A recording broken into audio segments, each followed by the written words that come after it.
Hello guys, welcome back again sa ating YouTube channel, no, The Action Man. Una sa lahat, mega love shoutout po sa lahat ng mga kakampeng at sa mga hindi man mga kakampeng. Kung interesado ka sa bidyong ito, patapusin mo na hanggang dulo at huwag nyo lang kalimutan na i-like at i-share ang ating video para malaman ng ilan sa ating mga kababayan na nagtutulog-tulugan sa katotohanan. So muli naman nagbabalik ang nag-iisa nyong host na si The Action Man para magbigay ng komentaryo at reaction sa mga mainit ng issue ng bayan. So ito ho mga ka-action, mga kakamping, no, may gusto lang ho ako na i-share sa inyo. Update po ito sa mga ginagawa ng ating mga kapulisan, especially sa Special Action Force ng Davao, mga ka-action, mga kakamping. So ito na nga po, may update na po regarding sa paghahanap dito kay Pastor Apollo Kibuloy, no? Isa sa mga compound ni Pastor Apollo Kibuloy ay pinasok ng ating mga kapulisan ho, mga ka-action, mga kakamping, at may mga siguro miyembro ng QOGC na mga nandun at nagsisigaw ho sila ng hustisya. Paano ba nila makamit ang hustisya na sinasabi? Sila ang nagpiling biktima ho dito, mga ka-action. Ang kanilang iniidolo na si Pastor ang piling biktima ho dito. Okay? Mabuti naman ito at inaksyonan na ng ating mga kapulisan na sa Davao, no? Kaya napakaganda po itong development, no? May update po sa paghahanap dito kay Pastor Apollo Kibuloy. So ito nga po mga ka-action, panoorin po natin ito, ang kanilang mga eksena ho dito sa pagpasok ng ating mga kapulisan sa compound ng KOGC.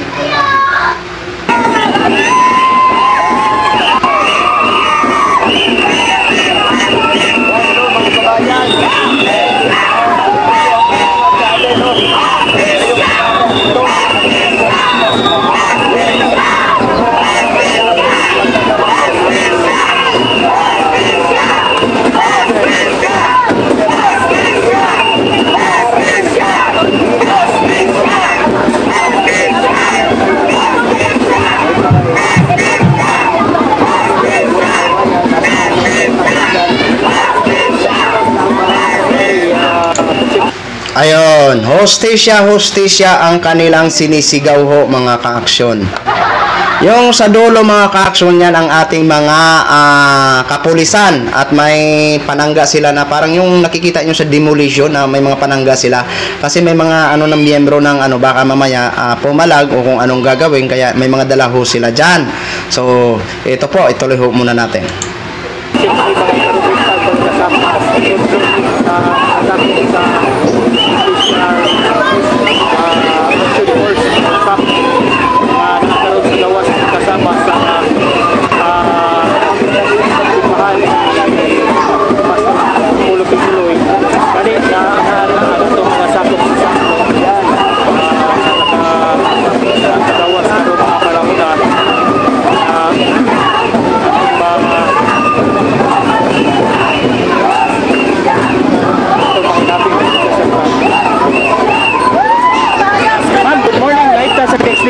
Live ta sa Dixie Armen Davao. Sa mensahe na to, ma'am,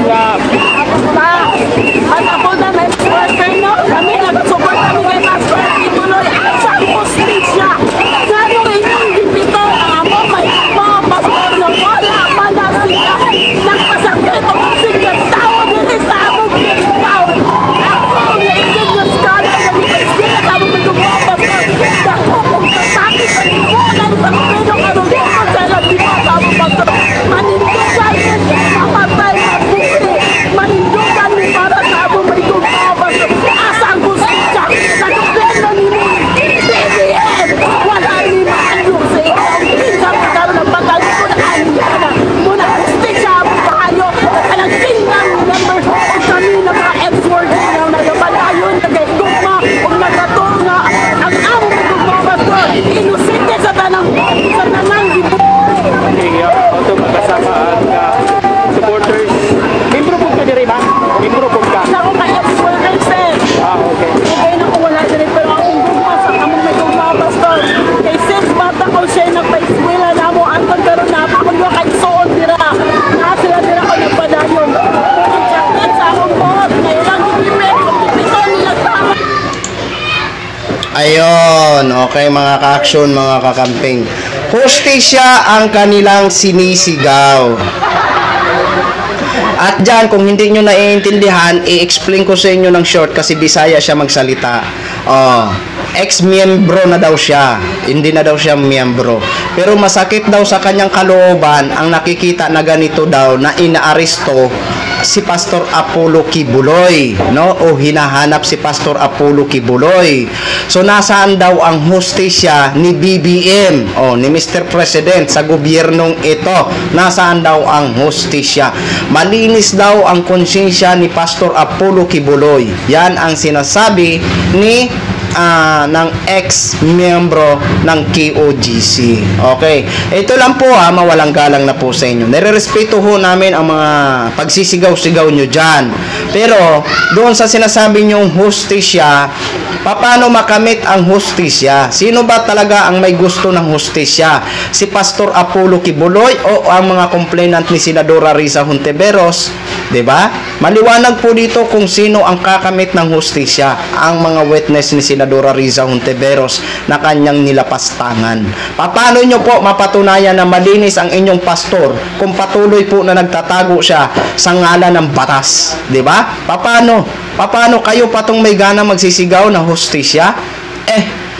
Dapat dito ang magsisigaw yung mga complainant na hustisya para sa kanila. Diba? Hindi kay pastor.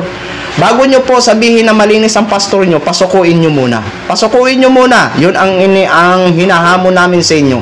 Diba? Dahil doon, mapatunayan ni pastor kung siya talaga ay malinis. Kasi habang nagtatago siya sa batas ng Pilipinas, patuloy po ang pag-aano ng mga taong bayan na siya ay guilty. Guilty siya. Kasi kung hindi guilty ang isang tao at inosente sa lahat ng mga paratang laban sa kanya, susuko ho yan matiwasay. Diba? Guilty po ang pastor nyo. Kaya wag na ho kayong magsabing hustisya. Kung may naghahanap man dito ng hustisya, walang iba kung hindi ang mga inargabyado o mga minulistya ni Pastor Apollo Kibuloy noong mga panahon na yun. Di ba? Kaya, wag na ho kayong mag-aksaya dyan. Kasi, kahit ano pang sabihin nyo dyan na malinis ang pastor nyo, hindi ho malinis ang pastor nyo hanggat nagtatago sa batas. Di ba? Kaya bahala na ho kayo diyan. Ito lang po ang masabi ko sa aming mga sa ating mga otoridad diyan sa Davao, sa mga pumasok diyan. Mag-ingat po kayo diyan, sir. Maraming salamat po na hindi kayo tumitigil sa paghahanap dito kay Pastor Apollo Kibuloy. Thank you po sa inyo. Mag-ingat po kayo lagi. At dito sa mga naghahanap ng hustisya, dito sa mga witnesses ni Senadora Risa Hontiveros, sana wag ho kayo mawala ng pag-asa. 'Di ba? Mananatili ho talaga. Ito na lang po ang itanim sa puso't isipan nyo. Mananaig at mananaig ho ang katotohanan at makakamit nyo po ang hustisya. Hindi man sa ngayon, pero sa darating na mga panahon, alam ho natin na may hangganan ang lahat ng ito. At isa lang ang pwedeng lumitaw dito, ang katotohanan. Kaya wag ho kayong mawalan ng pag-asa dyan sa inyong lahat po dyan, especially mention kay Ma'am Arlene Stone. Ayan, nandito ho kami para sa inyo. At hindi po namin kinakalimutan ang kaso na ito.